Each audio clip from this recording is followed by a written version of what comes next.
Տիկին Գալյան շատ խոսվեց նախարարներին պարգևավճարներ ստանալու հետ կապված եւ ասվում է, որ 3 միլիարդ բյուջե դուրս է գրվել պարգևավճարների համար։ Դուք օրինակ անձամբ ինչքան եք ստացել։ Ես այս բան չեմ հիշում ինչքան եմ ստացել, ընթացքում կհիշեմ, կասեմ, բայց ամեն դեպքում այդ ինֆորմացիան գաղտնի չէ եւ դուք դրա մասին տեղեկատվությունը շատ բաց եւ հասանելի կարող եք տեսնել իմ տարեկան հայտարարագրում եւ առհասարակ խորհուրդ եմ տալիս բոլոր պաշտոնատար անձանց, բոլոր հայտարարու պաշտոնատար անձանց հայտարարագրերը ուսումնասիրել եւ այնտեղ տեսնել թե ով ինչքան աշխատավարձ եւ հավելավճար է ստացել։ Տեսեք Տիկին Գալյան, հիմա ասում են դուք թոշակները 10,000-ով անգամ ցուցակում եք բարձրացնել եւ թոշակառուների ստացած գումարները այնքան չեն, որ դրա ֆոնին նախարարների պարգևավճարները շատ բավականին բարձր են, ինչպես է արդարության սկզբունքը այստեղ աշխատել։ Ինձ թվում է կատարած աշխատանքի, դրա գնահատման, աշխատանքի ռիսկայնության գնահատման եւ մի շարք այլ համատեքստեր կան աշխատավարձի չափը որոշելու հարցում։ Կառավարությունը կարող էր գնալ շատ ավելի ռադիկալ որոշման եւ ապագայում կարծում եմ, որ պետք է գնա այդ ճանապարհով, որ վերանայի պետական պաշտոն զբաղեցնող անձանց վարձատրության համապատասխան գործակիցները, բայց քանի որ դա կլիներ տևական process, այս պահին որոշում է կայացվել կառավարության կատարողականի, այսինքն աշխատանքների իրականացման ծավալի հիման վրա որոշակի տոկոսային հարաբերությամբ տրամադրել համապատասխան պարգևավճարներ, ընդ որում պարգևավճարները տրամադրվում են ոչ միայն ղեկավարներին, այսինքն կառավարության անդամներին կամ նախարարների տեղակալներին, այլ տրամադրվում են նախարարությանը հաշվի առնելով յուրաքանչյուր կոնկրետ նախարարության առաջնահերթությունների կատարման ծավալը։ Ու այսինքն ասածս ենթադրում է, որ այդ պարգևատրումները ստանում է նաև նախարարության ամբողջ աշխատակազմը, ինչը կարծում եմ, որ շատ կարևոր քայլ է։ Մենք անընդհատ խոսում ենք աշխատավարձի սակավությամբ պայմանավորված կադրեր հայթայթելու խնդրի մասին, մենք անընդհատ խոսում ենք թափուր հաստիկների, աշխատանքների ժամանակին կատարել չհասցնելու մասին եւ մի շարք այլ խնդիրների մասին, որոնք կապված են կադրային խնդիրների հետ եւ ռեսուրսի սակավության հետ։ Ես կարծում եմ, որ սա քայլ է, որը մեծ գոհունակությամբ եւ երկար սպասման արդյունքում ընդունվել է նաեւ հանրային բոլոր ծառայողների կողմից եւ մեծ մոտիվացիոն ազդակ է, որպեսզի նրանք ել ավելի մեծ ջանասիրությամբ աշխատեն, ինչու եմ այսպես ասում, որովհետեւ աշխատանքի արդյունքը ուղիղ համեմատական է լինելու ստացած պարգևավճարին։ Ոչ մեկ որոշում չի կայացրել ուղղակի վճարել պարգևավճարներ, շատ երկար է կառավարության կողմից քննարկվել մեթոդաբանությունը եւ որոշում է կայացվել պատճառաբանված կերպով բաշխել պարգևավճարները կամ կարող ենք դա համարել աշխատանքի վարձատրություն, որովհետեւ իրական տրամաբանությունը ու էությունը այդ կարգավորման ու կառավարության համապատասխան որոշման, որը ես այսօր տեսա, որ ասվում է հույժ գաղտնի է, բացարձակ գաղտնի չէ, հրապարակային է, սիրելի հայրենակիցներ, կարող եք ծանոթանալ դրա բովանդակությանը, որոշում է կայացվել, որ պատճառաբանված տարբերակով պետք է տեղի ունենա, կրկնում եմ, գնահատելով յուրաքանչյուր նախարարության աշխատանքը։ Դուք կառավարությունը երկար է մոտավորապես 7 միլիոն, եթե չեմ սխալվում, հարկերը հանած 6-ից 7 միլիոնի կարգի, բայց ճշգրտված կներկայացնեմ հայտարարագրում իհարկե, ընդ որում սա հավելավճար է, որը հանրության աչքին երևալու է որպես միանվագ գումար, որը տրամադրվել է օրինակ նախարարին իմ դեպքում, բայց սա ամբողջ տարվա աշխատանքի դիմաց ես համարում եմ որպես վարձատրություն։ Այսինքն շատ չեք համարում այդ 7 միլիոնը։ Կարծում եք նորմալ է Հայաստանի պայմաններում։ Նախարարների եւ նրանց աշխատակազմերի նախ հստակ հիերարխիա գոյություն ունի գործակիցների սահմանման եւ ես խոսքի սկզբում նշեցի, որ դա ունի տրամաբանություն կապված աշխատանքի բովանդակության, քանակի, ռիսկայնության եւ ամեն ինչի հետ։ Ես կարծում եմ, որ կառավարությունը եւ ոչ միայն կառավարությունը, այլ նաեւ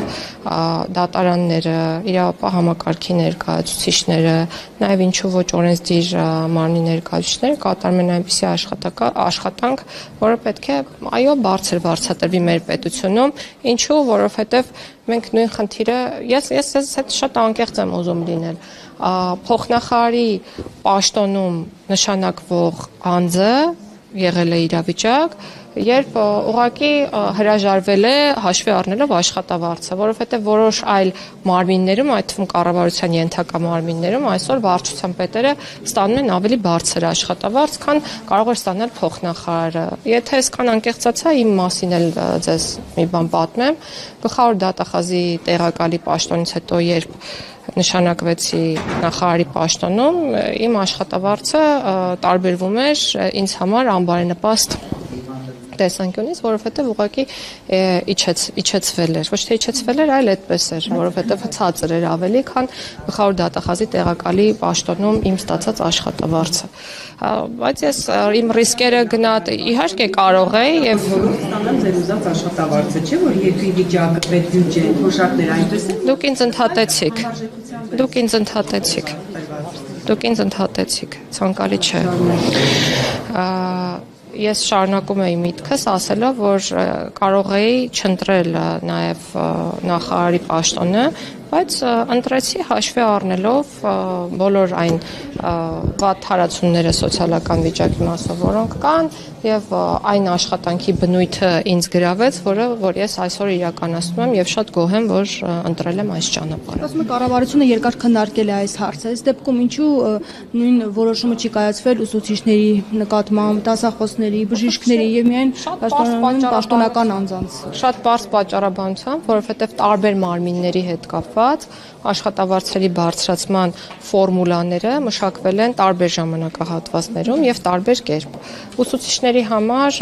գործարկվել է ատեստավորման համակարգը, որի արդյունքում մեր երկրում կան հարյուրավոր ուսուցիչներ, որոնք 500,000 դրամ եւ ավել աշխատավարձ են ստանում, եւ եթե ես չեմ սխալվում, կառավարության վերջին նիստերից մեկում վարչապետը նույնիսկ խոսեց ուսուցիչների մասին, որոնք փոքրաթիվ են, տասնյակի չեն հասնում, որոնք ստանում են 700,000 դրամ աշխատավարձ։ Ես կդժվարանամ անգամ հիշել, թե արդյոք նախկինում քննարկվել է կամ եղել է նախկինում, նկատի ունեմ ոչ այս կառավարության օրոք, հնարավորություն, որ ուսուցիչը գոնե 200 կամ 300,000 դրամից բարձր աշխատավարձ ստանա։ Մյուս ոլորտներում բարձրացումներ մշտապես եւս եղել են։ Ես կարող եմ, դուք ինձ նորից ընդհատում եք եւ դա ընդունելի չէ։ Մյուս ոլորտների մասին խոսելիս պետք է նշեմ նաև քրեակատարական համակարգի ծառայողների մասին, ոստիկանության մասին, զինվորական ծառայություն իրականացնող անձանց մասին, դատական իշխանության մասին, իրավապահ համակարգի մասին։ Այս բոլոր ոլորտներում մենք ունեցել ենք 50%-ից ավել աշխատավարձային աճ եւ պարգևատրումների հստակ տրամաբանություն, ընդ որում հիմնականում զինվորական ծառայություն ենթադրող կամ դրան նմանվող ծառայություններում զինվորական ծառայություն ենթադրող կամ նմանատիպ այլ ծառայություններում աշխատավարձի բարձրացումը պայմանավորվել է ատեստավորմամբ, այսինքն կրկին պատճառաբանված, հիմնավորված որոշումների կայացման համատեքստում է եղել աշխատավարձի բարձրացումը։ Ատեստավորումը անցել է դրական շեմով, աշխատավարձը բարձրացվել է համապատասխան ծառայողի, չի անցել, չի բարձրացվել, բայց այս տրամաբանությունից զատ բոլոր իմ կողմից նշված ծառայություններում գոնե թե մեկ անգամ,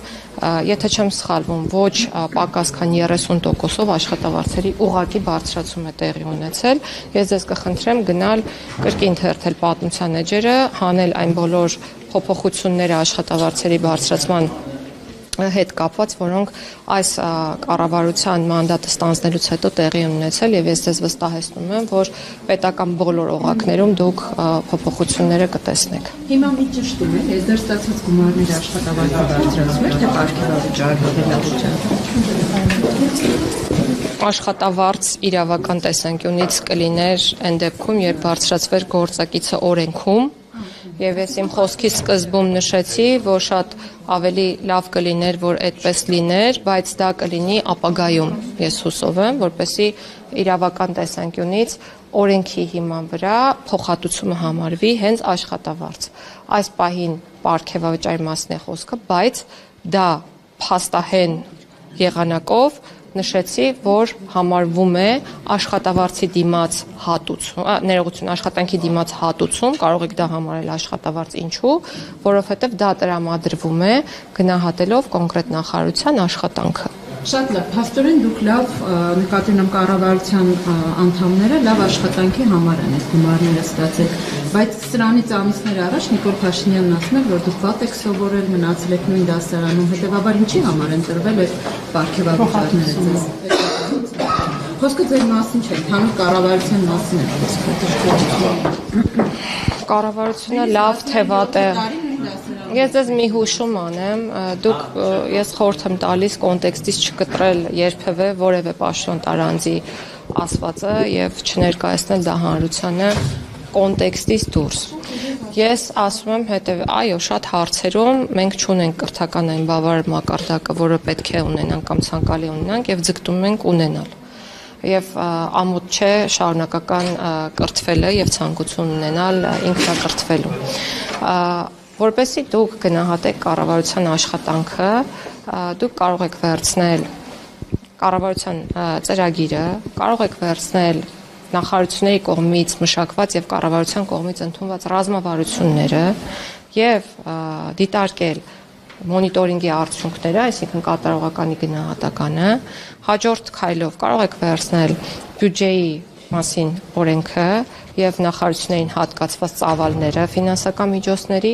գնահատել բյուջեի կատարողականը, կարող եք տեսնել այն մեգա նախագծերը, որոնք դրվում են նախարարությունների առջև որպես առաջնահերթություն կատարման տեսանկյունից եւ վերջնարդյունքում գնահատել, թե որքանով են դրանք կատարված եւ միայն այս հարցերին պատասխանելուց հետո կարող եք եզրահանգում ունենալ արդյոք կառավարությունը լավ է աշխատել, թե վատ է աշխատել։ Դե հիմա ինչ վերաբերում է, բայց ես դες մի բան նշեմ, որը ձեր ասացի հետ կապ չունի, բայց ամեն դեպքում, քանի որ կառավարությունը շատ կարևորում է կրթության շարունակականությունը, կառավարության որոշմամբ սահմանվել է, որ այդ պարգևավճարի 10%-ը պետք է ծախսվի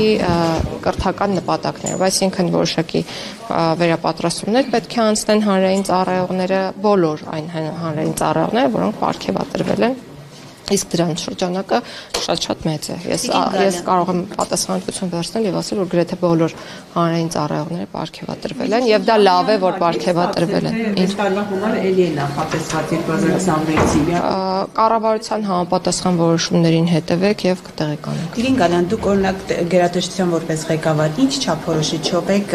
պարգևավճար սահմանել ձեր օրինակ վարչության պետերին, ավագ մասնագետներին, ինչն եք առաջնային համարել։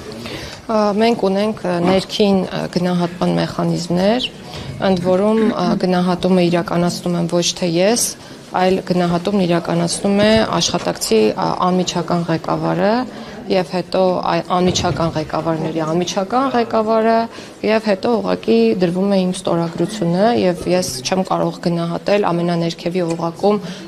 ջանասիրաբար թեկուզ աշխատանքներ իրականացնող մարդու աշխատանքը, բայց որպես իրենց հաճելի մարդկանց այդ խնդիրը չկա, չի լինելու այդ։ Գիտեք,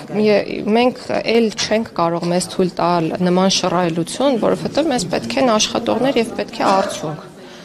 Որևէ նախարարի համար ցանկալի չի նախարարությունում ունենալ այնպիսի աշխատակիցներ, որոնք չեն աշխատելու, արդյունք չեն ապահովելու կամ չունեն նմանատիպ ունակություններ։ Եվ հետեւաբար ես կարող եմ միարժեքորեն եւ աներկբա ասել, որ գնահատվում է միայն աշխատանքը։ Իսկ այդ աշխատանքը կոնկրետ նախարարը գնահատում է հետեւյալ կերպ։ Մենք ունենք մեր առաջնահերթությունները, որոնք նախ եւ առաջ սահմանվում են կառավարության կողմից, դրանք ավելի նեղ են։ Հետո ունենք առաջնահերթությունների ավելի լայն շրջանակ եւ ավելի շատ միջոցառումներ, որոնք սահմանվում են նախարարի կողմից եւ հստակ հանձնարարականներ են տրվում կոնկրետ վարչություններին, որ օրինակ պետք է X ժամկետում թվայնացնել ՔԿ գործակալության աշխատանքը։ Արդյունքային ցուցիչը այն է, որ պետք է թվային լինի ՔԿ գործակալության աշխատանքը, ենթադրենք երեխաների ծնունդը ամբողջությամբ կարողանա գրանցվել թվային եղանակով կամ անվան փոփոխությունը մարդը կարողանա տանից իրականացնել։ Եվ բոլոր ոլորտներում աշխատանքները այդ կերպ են իրականացվում։ Ու ես ուզում եմ մի բան էլ նշել, ճիշտ է ձեզ եւ հանրությանը այդ հարցն է շատ հետաքրքրում, բայց ես նոր 3 ժամ տևած քննարկումից դուրս եկա, որի ընթացքում 3 շատ կարևոր նախաձեռնություններ քննարկվեցին կառավարության, որոնք մեր աշխատանքի արտահայտումն են։ Դեռ հարց չեմ լսել այդ նախագծերի մասին, խիստ եթե ցանկանաք կարող եմ ասել ինչ էինք քննարկում։ Եթե հետաքրքիր է ձեզ եւ հանրությանը։ 40,000 թոշակում ես շատ է համարում վարչապետի։ Ինչ չլսեցի սկիզբը։ Մարդիկ երբ թոշակով չեն կարողանում գոյատևել եւ այլն այդ մարդկանց հետաքրքրում են Այն երբ որ դուք ասում եք ինչու է ձեզ դա հետաքրքրում է, որտեղ երբ որ իշխանություն փոխվեց, դրանք խոստանում էին այդ մարդկանց կյանքը բարելավել, իրենց այսպես ասած զոհաբերելով, հեղափոխության կանոններն էր դա։ Եվ մետրոյով էին օրինակ ցուցադրական գնում տուն գալիս, հետո սկսեցին ասել, որ 6-7 միլիոն ինչ ա, որ մենք չստանանք, լավ ենք աշխատում, դրա համար մարդկանց համար առաջին է դառնում իրենց խոստումների չկատարումը։ Հիմա դուք այսինքն համարում եք, որ դուք արժանի եք այդ միլիոնավոր պարգևավճարներին եւ դրա համար էլ ստացել եք։ Ես ուզում եմ լսել ձեզնից ձեր իրավական։ Գիտեք, չի կարելի ասել, որ դուք ասել եք թոշակները կբարձրացնենք, չեք բարձրացրել այն դեպքում, երբ բարձրացում տեղի ունեցել եւ ոչ մեկ անգամ։ Չի կարելի այդպես ներկայացնել եւ չի կարելի ինձ ընդհատել։ Այդպես։ Իրավունքները կարող են ընդհատել եւ հարց տալ։ Ինչ է նշանակում չի կարելի ընդհատել։ Ես համարժեքության մասին էի հարցնում, ես չեմ ասել չեք բարձրացրել։ Իհարկե ինչ որ չափով բարձրացել եք։ Ես խոսում եմ համարժեքության մասին։ Դա եմ հարցնում եւ ասում եմ հիմա դուք համարում եք, որ դուք նախարարները, փոխնախարարները, վարչության պետերը, որոնք ստացել են այդ աստղաբաշխատանքները, համարում եք, որ արժանի են դրան, այո, եւ պետք է ստանան։ Ես այն եմ ուզում ճշտել։ Ինչպես է գնահատում ձեր աշխատանքի նախարարների, փոխնախարարների եւ այդ վարչատրությունը համարժեք է կարծում եք, արժանի են դրան։ Սա եմ հարցնում։ Թոշակները բարձրացվել են ոչ ավել, քան մեկ անգամ, ինչու է սա կարևոր շեշտել, որովհետև դուք ձեր պնդման կամ հարցադրման նմանվող խոսույթում ասում եք, որ խոստացել եք չեք արել։ Ես էլ ասում եմ ոչ, խոստացել ենք, արել ենք եւ արել ենք բաներ, որոնք նույնիսկ չենք էլ խոստացել։ Շատ բաներ են կարել, օրինակ հետվճարի ինստիտուտի մասին խոսակցություն չի եղել, բայց այդ քեշբեքը այսօր կարողանում են ստանալ, քեշբեքի տոկոսը մեծացվել է, որը փաստացի կրկին բերել է թոշակների բարձրացման։ Մենք խոստացել ենք ու վերջապես այսօր գործում է Համընդհանուր ապահովագրության ինստիտուտը,